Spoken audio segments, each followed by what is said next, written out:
Oke, kemudian selanjutnya bahwa sebetulnya medan listrik itu, kalau kita menghitung suatu medan listrik, jika terdapat satu muatan Q, maka arah medan listrik yang dialami oleh titik-titik Q adalah mengarah keluar, ya, keluar. Karena kita asumsikan misalnya kalau Q positif berarti kan keluar. Sehingga persamaan umum untuk E adalah E sama dengan Q, muatan Q-nya, dibagi 4pi epsilon R kuadrat dikalikan AR. AR itu dari jari-jari. Oke.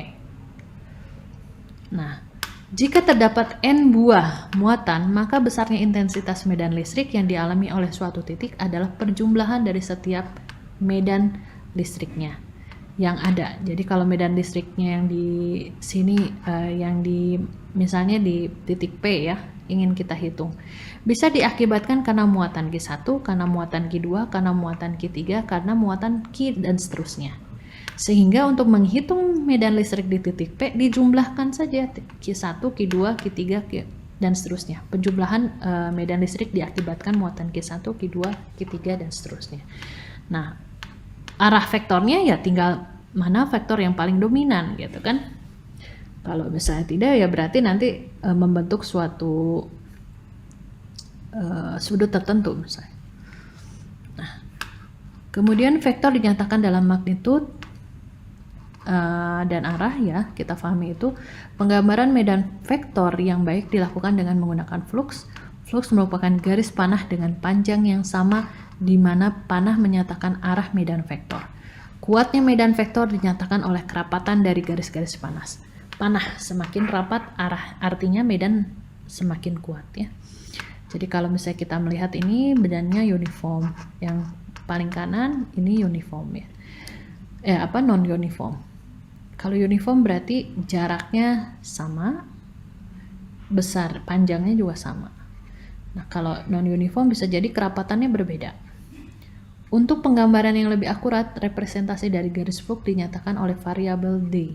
Nah, ketemu lagi D nih. D disebut sebagai rapat flux listrik atau banyaknya berkas. Kan kerapatan, rapat itu kan banyaknya. Banyaknya flux yang menembus, banyaknya berkas yang menembus suatu bidang yang vektornya tegak lurus ya. Yang arahnya searah dengan E, di mana D besarnya sama dengan epsilon E ya. Medan magnet.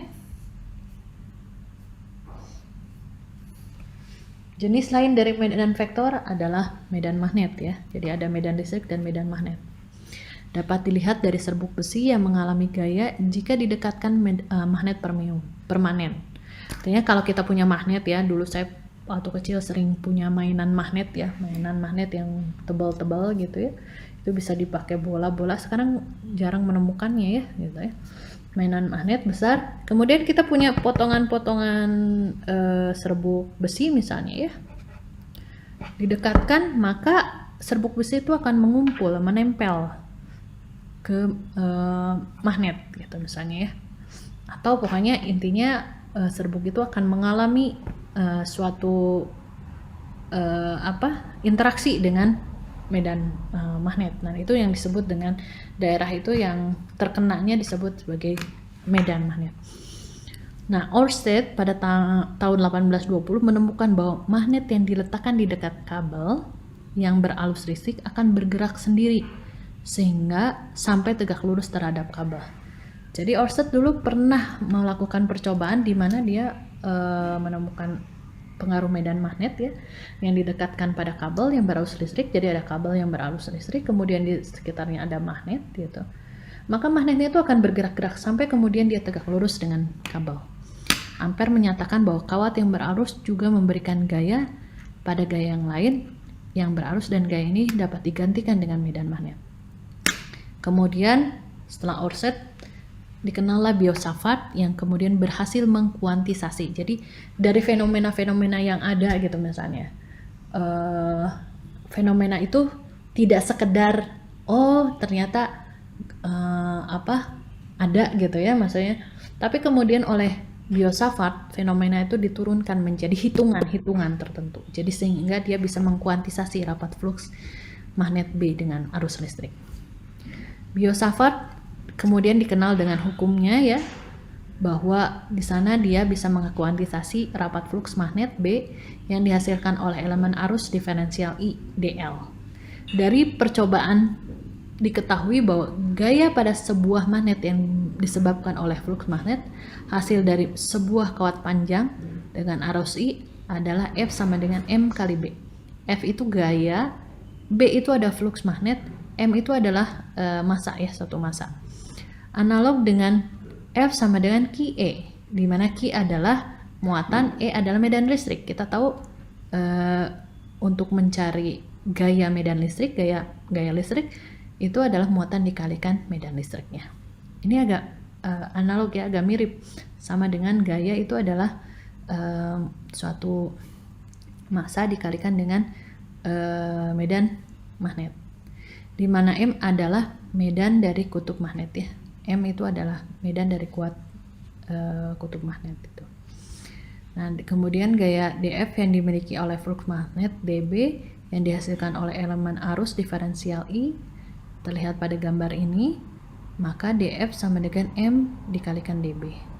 Kalau kita melihat ini, kita perhatikan bahwa di sini F atau gaya itu sebanding dengan medan magnetnya, dan medan magnetnya itu akan sebanding dengan arus dl sinnya ya. Ini vektor dl sin alfa dan berbanding terbalik dengan kuadrat jarak. Harganya berbanding lurus dengan perkalian dari arus, magnitud dari panjang diferensial, dan sinus sudut antara elemen arus dan garis yang menghubungkan elemen arus dengan titik pengamatan P. Harganya akan berbanding terbalik dengan kuadrat jarak elemen arus ke titik P ya. Ini rumusnya, di mana mu dibagi 4P adalah konstanta proporsional, jadi satu konstanta supaya hasilnya sesuai. Nah, dari sini kita perhatikan bahwa ketika ada arus ya melalui suatu kabel, arus itu kemudian membentuk suatu loop, dan loopnya kemudian di sekitarnya akan dirasakan medan magnet. Itu loh, maksudnya seperti itu ya. Nanti akan kita mengenal hukum Lorentz yang pada akhirnya kemudian medan listrik dan medan magnet. Medan listrik dihasilkan oleh partikel yang bermuatan dalam keadaan diam atau bergerak. Perhatikan bahwa medan listrik tadi rumusnya pakai Q ya, Q. Medan listrik kemana? Medan listrik muatan Q. Apakah di sini muatan yang bergerak? Tidak tahu gitu. Muatan diam saja bisa gitu ya.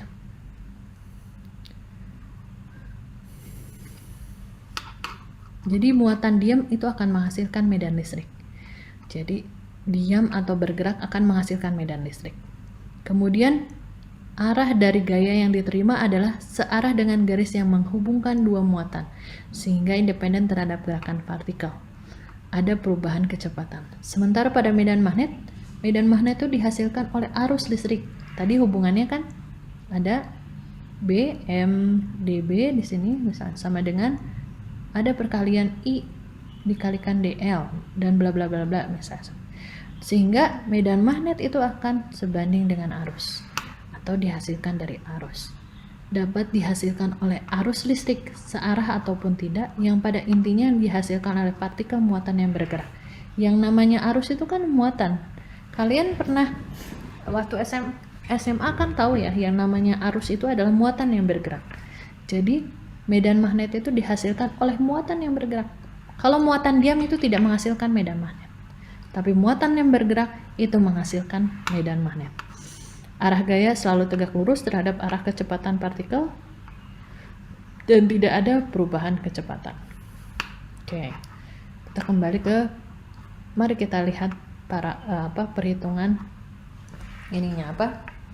Bagaimana kita menghitung ini?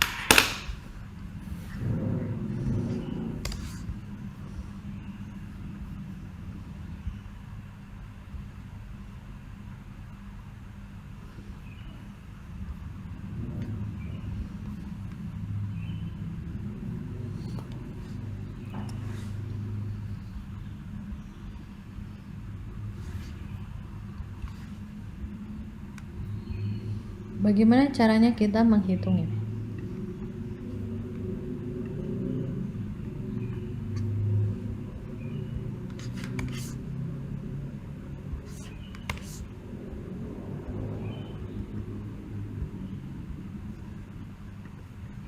Ada yang mau ini membantu?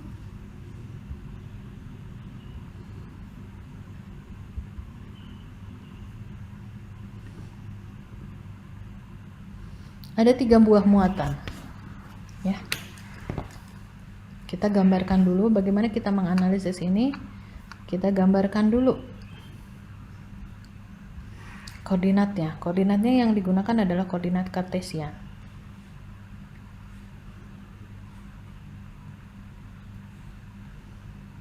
Koordinat kartesian. Asumsi seperti ini ya. Ini adalah X, sumbu X, ini adalah sumbu Y, dan ini adalah sumbu Z. Diketahui muatan Q1 terletak pada titik koordinat kartesius 0,3. Berarti 0, titik X-nya, Y-nya 3 ya.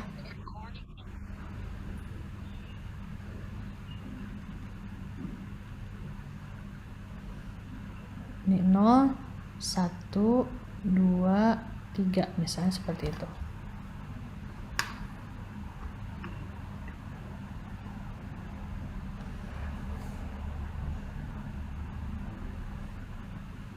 Satu, dua, tiga.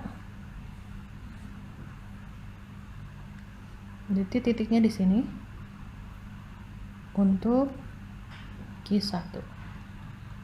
Kemudian Q2 4,0, X-nya 4, 1, 2, 3, 4 ya. 4,0, Y-nya yang 0 di sini. Di sini adalah Q2. Besarnya minus. Q3 4,3. Q3 berarti 4X kemudian 3Y, berarti di sini.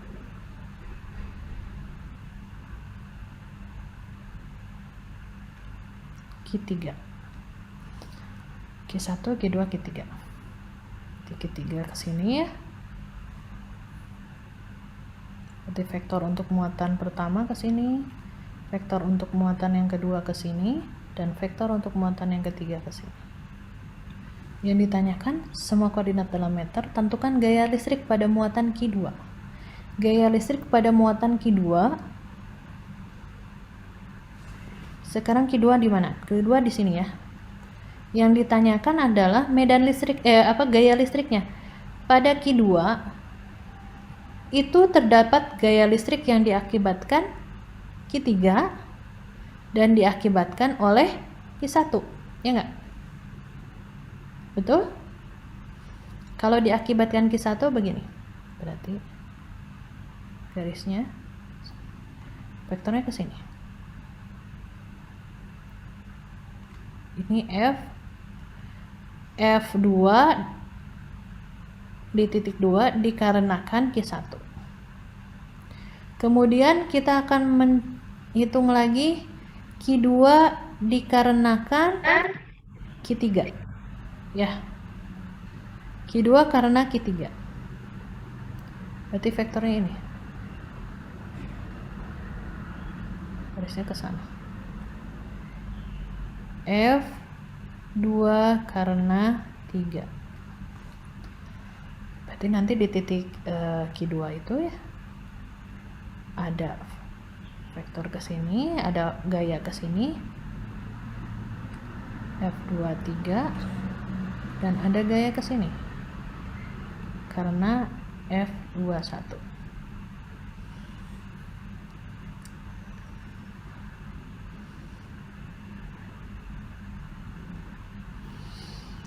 Bagaimana menghitungnya? Hitungnya satu-satu dulu. F21 bagaimana menghitungnya? Rumusnya berarti Q apa aja? Silahkan di sambil suaranya boleh muncul. Yang tidak ada masalah dengan jaringan boleh sambil dibuka videonya. F21 sama dengan F21 per Q2. Berarti berapa? F ya, ini F. Masih gaya. Berarti Q2 dikalikan Q1 dibagi 4pi kali epsilon 0 dikali R kuadrat, dan vektor satuannya antara 21 gitu ya. Sekarang cari dulu R-nya. R-nya berapa? R dari R21. Jarak dari Q3 ke Q2.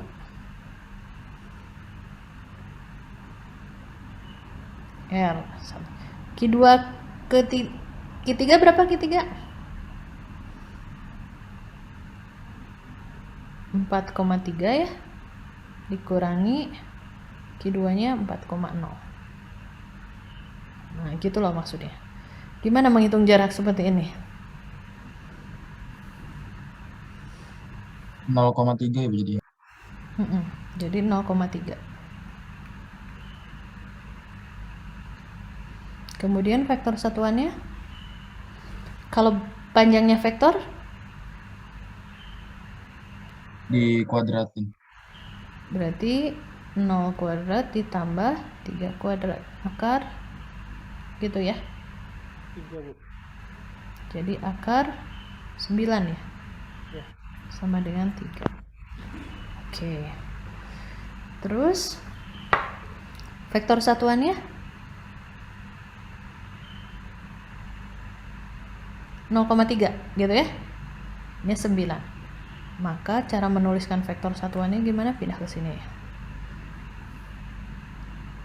Jadi 0ax per 3 ditambah 3, ini 3-nya y ya, 3 per 3 ay. Berarti vektor satuan 21-nya sama dengan ay gitu. Benar? Betul, Bu. Tuh. Oke. Ya, ay. Sekarang kita hitung sampai selesai juga.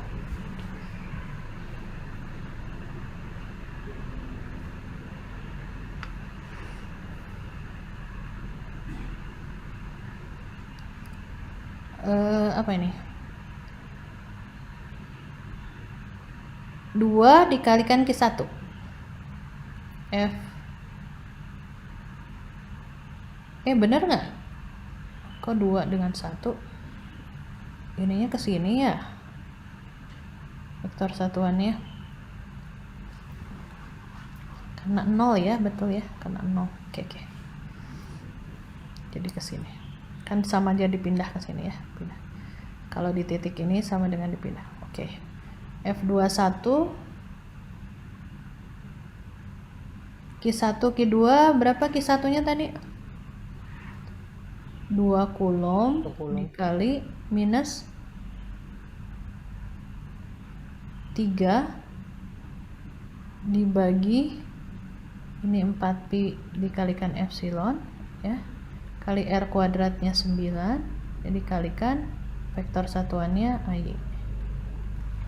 Nah, ini berarti berapa? Minus 6 dibagi 4pi epsilon 0 kali 9. Coret-coret, jadi di sini 2, ini juga coret, ini 3. Jadi 1/3 ya.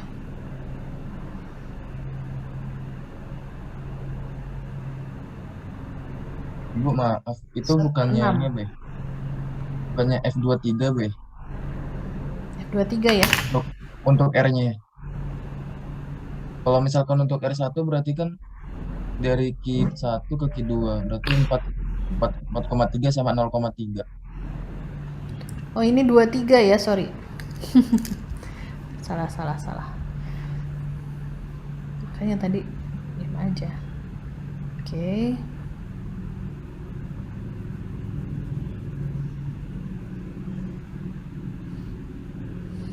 Makanya kenapa jadi lurus gitu kan? Ini R23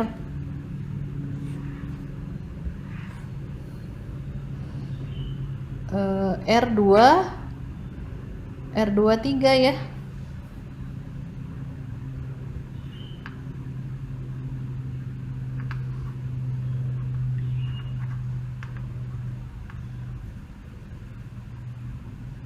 Oke, nggak apa-apa lah hitungnya di sini untuk R23. Sekarang untuk R12 dong.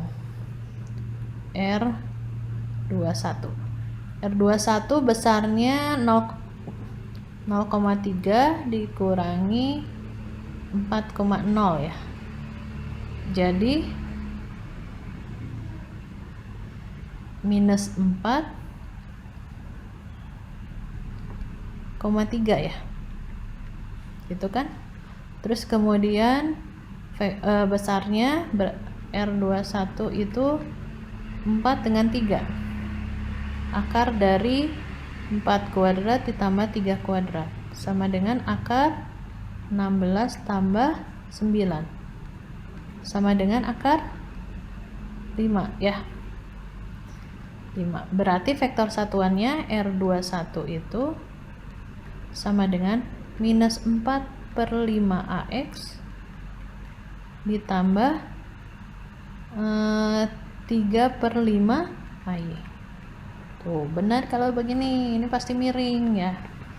Oke, sekarang F21 sama dengan Q1 dikali Q2. 2 dikali minus 3 per 4pi kali epsilon 0 dikali jari-jari R-nya 5.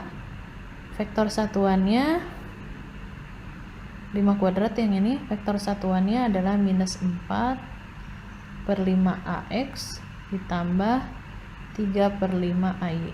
Wah, tulisannya jelek. Oke. Kita pindah ke sini deh, pindah.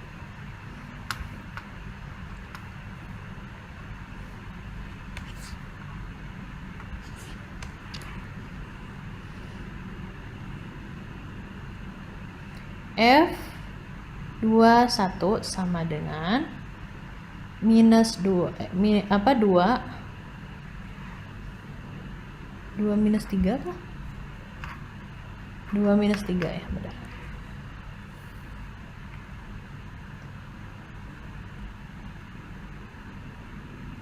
Dua dikalikan minus 3 dibagi 4pi kali epsilon 0 dikalikan R nya berapa tadi? 5 kuadrat gitu ya, dikalikan vektor satuannya minus 4/5AX ditambah 3/5AY. Betul ya? Oke. Sehingga besarnya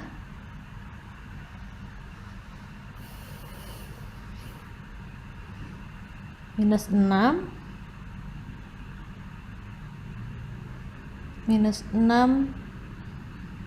per 100 pi epsilon 0 ya,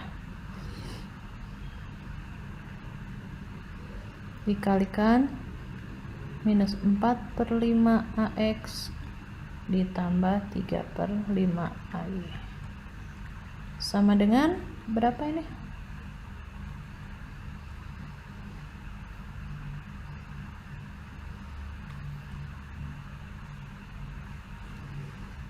Minus dengan minus 24 per 500 pi epsilon 0 AX dikurangi 18 per 500 pi epsilon. epsilon 0 AY.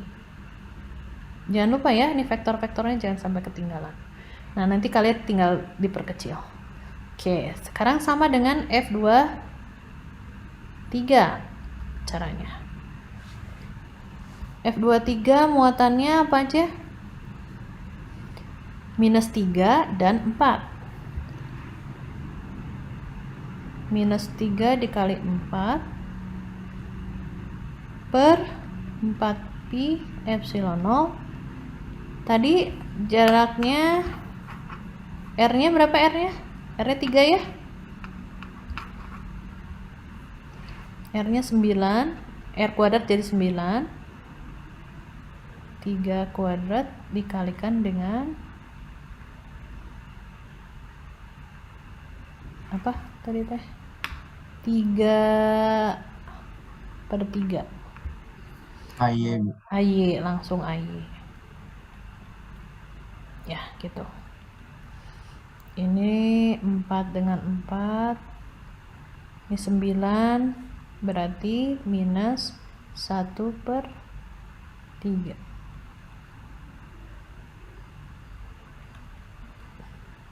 AY gitu ya, atau minus 1/3 pi epsilon 0 AY. Nah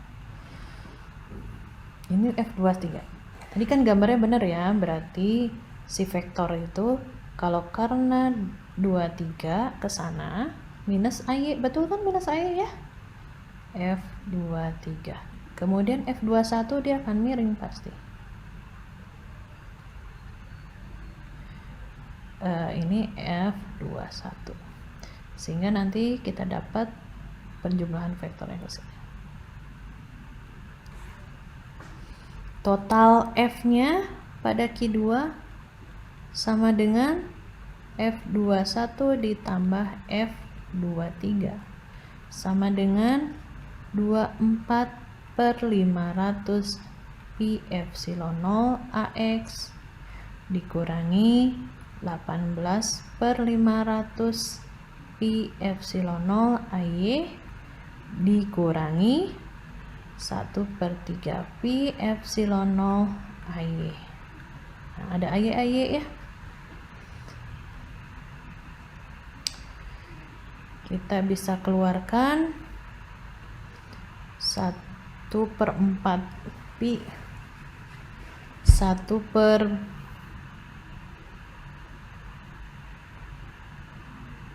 pi epsilon 0.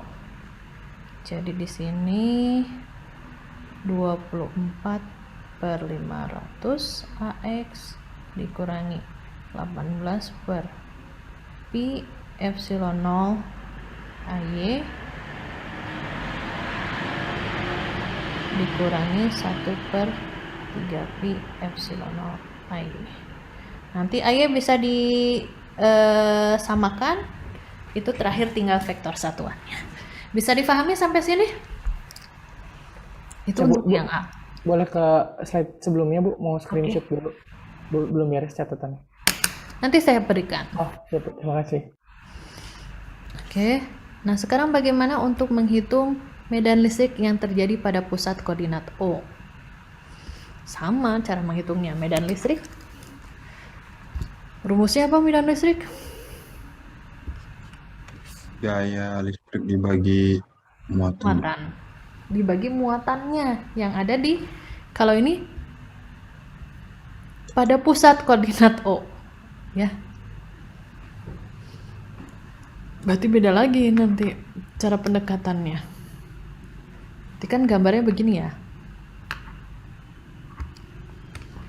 tadi ada vektor satuan ada vektor pada koordinat kartesiannya di sini. Nah, ini di titik pusat. Ini adalah Q2, ini adalah Q1, dan di sini ada Q3. Gitu ya. Nah, berarti di sini di titik 0 itu akan ada vektor medan dikarenakan Q1 ya, karena Q2,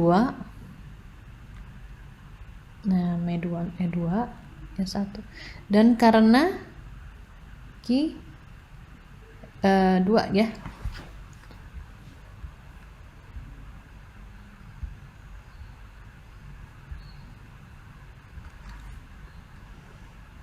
Jadi akan ada di sini karena E2 dan di sini adalah E3. Ini kebetulan garisnya sama, padahal harusnya garisnya nggak sama, ini di bawah gitu maksudnya ya, nggak ke atas ke Z, tidak ke Z gitu.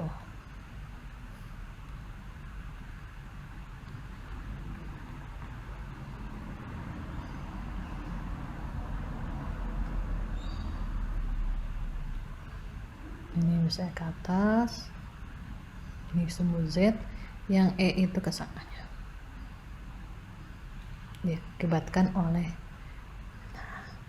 Jadi menghitungnya gimana ya? Sama sebetulnya.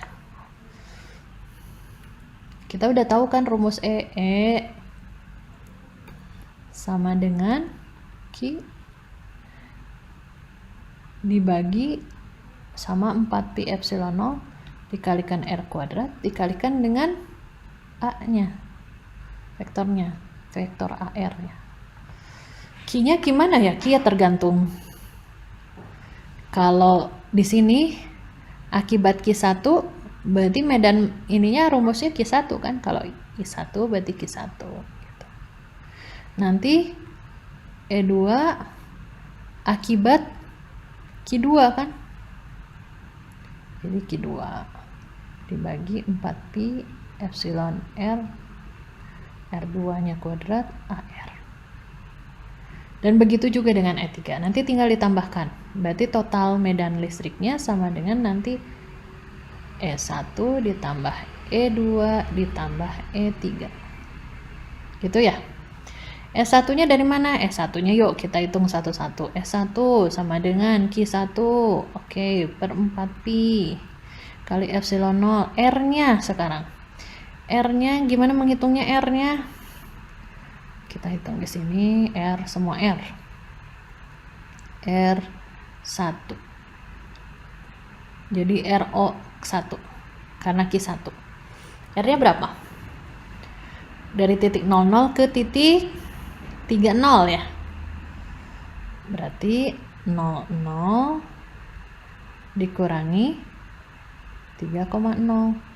Jadi 3,0. Minus 3,0 ya, minus 0 dikurangi 3 gitu. R kuadratnya akar 9 tambah 0 jadi 3 R1. Oke, ini berarti minus 3AX Y nya 0 ya. R2 sekarang, R2 nya 0,0 dikurangi berapa? 2 itu 0,4 ya, 0,4. Maka hasilnya 0 minus 4 gitu ya. Maka besarnya R sama dengan akar 0 ditambah 16 sama dengan 4. Sekarang R3 sama dengan 0,0 dikurangi 4,3. Nah, kalau kebalik saya ya. 0,340. Saya salah ngasih ini ya. Ngasih kalau yang E tadi benar, ini di sini 1, di sini 2. Betul nggak? Q1 itu 0,3. Berarti X-nya 0, Y-nya 3. Betul kan? Q2 4,0. Q2 4,0. Berarti ini Q1, di sini Q2, di sini Q3 ya. Berarti di sini indeksnya salah saya. Q2, E2, E3 dan S1. S1 itu ulangi, R1 itu X-nya 0. Ulangi ya.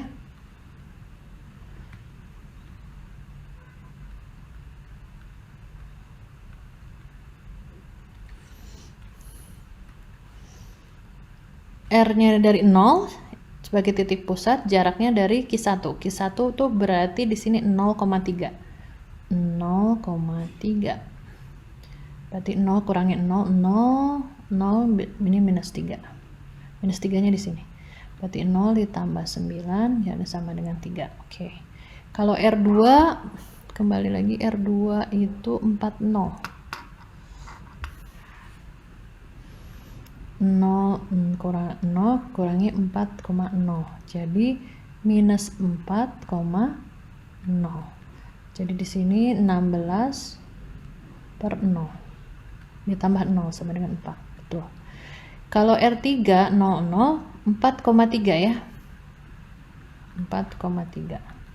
Jadi sama dengan minus 4 dikurangi minus 3. Dan besarnya R3 sama dengan akar 16 ditambah 9 sama dengan akar 25, yaitu 5. Betul ya? Nah, sekarang bagaimana menghitungnya?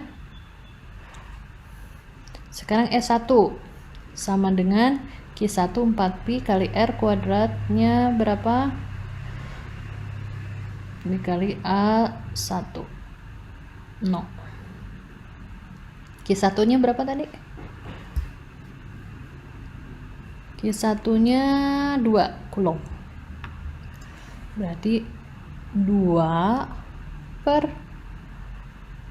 4pi kali epsilon 0 kali R nya berapa? Kalau S1 R nya 3 kuadrat dikalikan A10 nya 0,3. Jadi minus 3 dengan dibagi 3 berarti minus AY, gitu ya, sama dengan, jadi minus 2 per 4pi kali epsilon 0 kali 9 AY sama dengan 1 per 18 minus pi epsilon 0 AY. Nah, sekarang kalau E2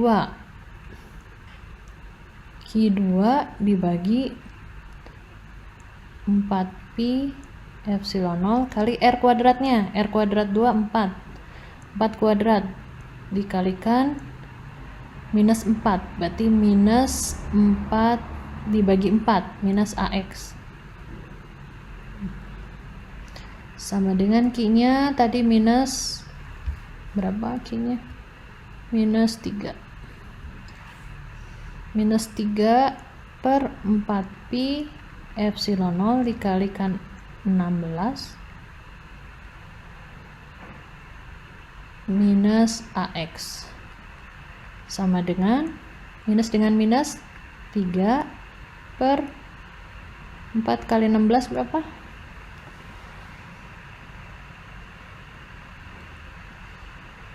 4 tambah 64 ya? 64. 64 pi epsilon 0 AX. Oke. Satu lagi, E3 sama dengan Q3 per 4pi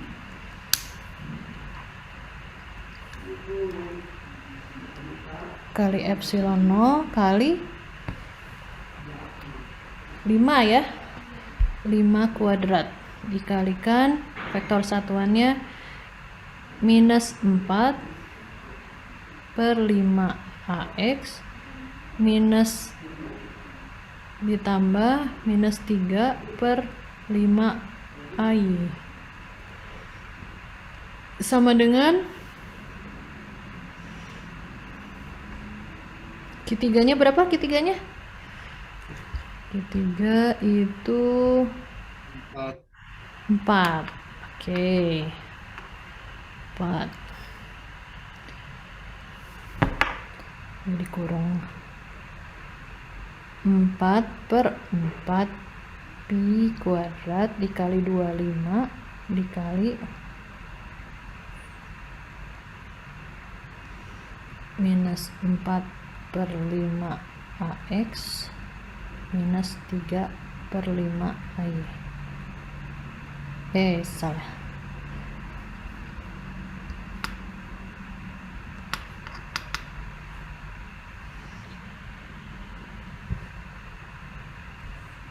Bu itu kayaknya nggak 4pi kuadrat. Gimana? Itu kayaknya bukan 4pi kuadrat 25. Nggak pakai kuadrat pi-nya ya? Iya. Maksudnya gitu. Mm-mm. Oke. Yes, yes. Ini jawabannya jadi ini dengan ini kita coret. Jadi minus 4 125. per 125 pi AX dikurangi 3 per 125 pi AY. Nah gitu ya. Terus kemudian tinggal dijumlahkan semuanya. Berarti medan listrik di sana totalnya sama dengan total di titik 0 sama dengan E1 ditambah E2 ditambah E3. E1 nya berapa tadi? Minus 1/18 pi minus 1/18 pi epsilon 0 dikalikan AX ya, AY ditambah 3/64 pi 3/64 pi epsilon 0 AX positif 64 pi epsilon 0 AX. Oke. Yang terakhir minus 4 per 125 pi epsilon 0 AX dikurangi 3/125 pi epsilon 0 AY. Begini ya. Nanti tinggal disamakan saja AX dan AY. Itu semua itu baru dapat vektor total. Bisa difahami ya? Ada yang mau ditanyakan? Bisa, Bu. Oke.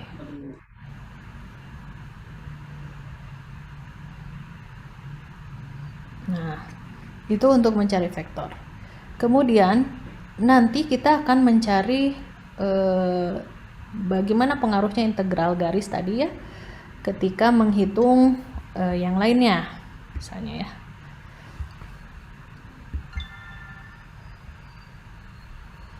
Contohnya ini.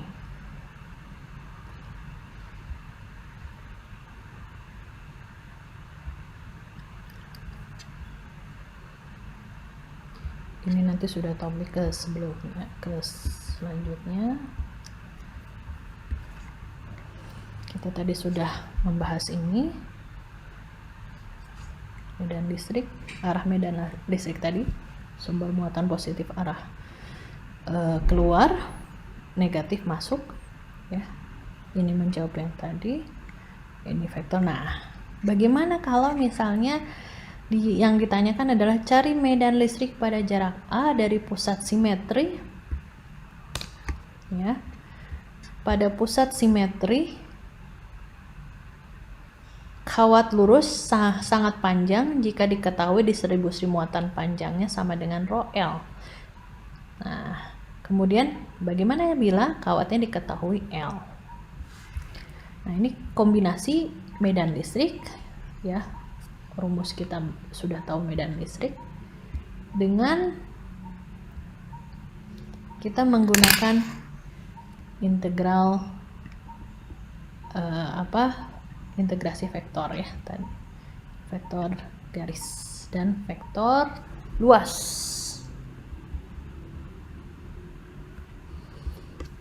Gambarnya gimana nih? Oh ya, saya ini medan listrik dengan jarak L dari pusat simetri kawat lurus sangat panjang jika diketahui distribusi muatan panjangnya sama dengan. kita punya kawat nih panjang. Kawatnya berbentuk silinder.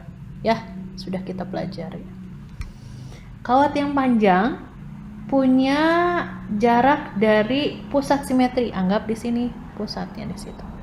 Pusatnya di sini. Kawat lurus sangat panjang jika diketahui distribusi muatan panjangnya. Distribusi muatan panjang rho L.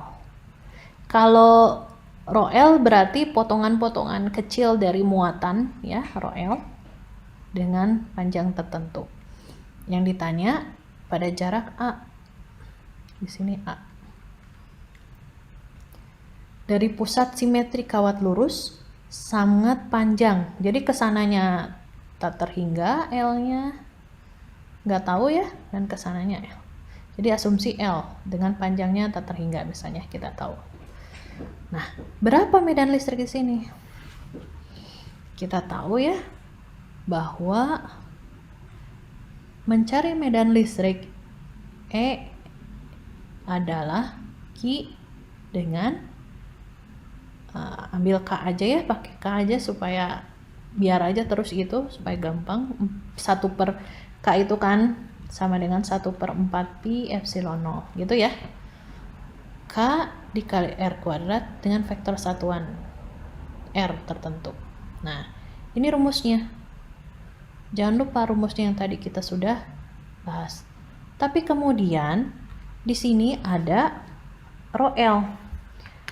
Pada pembahasan sebelumnya kita sempat membahas bahwa medan listrik akibat dari turunan muatan, maka kita akan memperoleh turunan dari medan listrik adalah 1/4 pi epsilon 0 dq dan seterusnya. Kemudian nanti medan listrik totalnya adalah penjumlahan dari dq-nya. Jadi 1/4 pi epsilon 0 ini 1/K integral dari dq. Integral dq itu adalah penjumlahan dq. Berarti kalau yang ditanya dl, dq-nya adalah rho L ya. Maka nanti rumusnya menjadi E sama dengan apa yang ini? 1/K dikalikan dq jadi rho L dl, rho L dikalikan dl per rho L dl dikalikan R kuadrat ya, dibagi vektor satuannya. R kuadrat dikalikan vektor satuannya. Nah, gini jadi nanti rumusnya. Oke. Tolong dihitung ya. Ini bagaimana ada di sini ada rho L, ada dl vektor. Kita sudah pernah ini jadi integral ya. Nanti jadi integral, sorry. Jadi rumusnya lengkap seperti ini. E sama dengan 1/K integral rho L dl per R kuadrat dikalikan AR. Rapat muatan nggak pakai ini. Jadi rho L dikalikan dl. Dia bukan vektor rho L-nya, tapi vektornya ada di dl. Rho L dl per R kuadrat AR. Nah, tolong cari. Kemarin sebelumnya kita sudah belajar dl untuk silinder. Rho L R kuadrat. Itu ya. Waktu kita sudah habis pelajari ini. Jadi tadi kita baru mempelajari medan listrik yang dari muatan yang besar gitu ya, muatan. Menghitungnya adalah menggunakan E sama dengan kaki per R kuadrat dikalikan AR. Itu dalam bentuk yang Q-nya muatannya jelas ya. Nah, bagaimana kalau misalnya ternyata dari rapat arus ya, dari rapat muatan panjang, kita dari satu kabel yang punya kabel tertentu nggak tahu muatannya, tapi kita tahu rapat muatannya untuk sepanjang saluran kabel tersebut. Nah, pendekatannya sama, hanya nanti tinggal mencari rho L. Rho L kan asumsikan saja rho L, tapi DL-nya, DL untuk panjang silinder. DL untuk silinder, nanti dibagi R kuadrat dikalikan AR.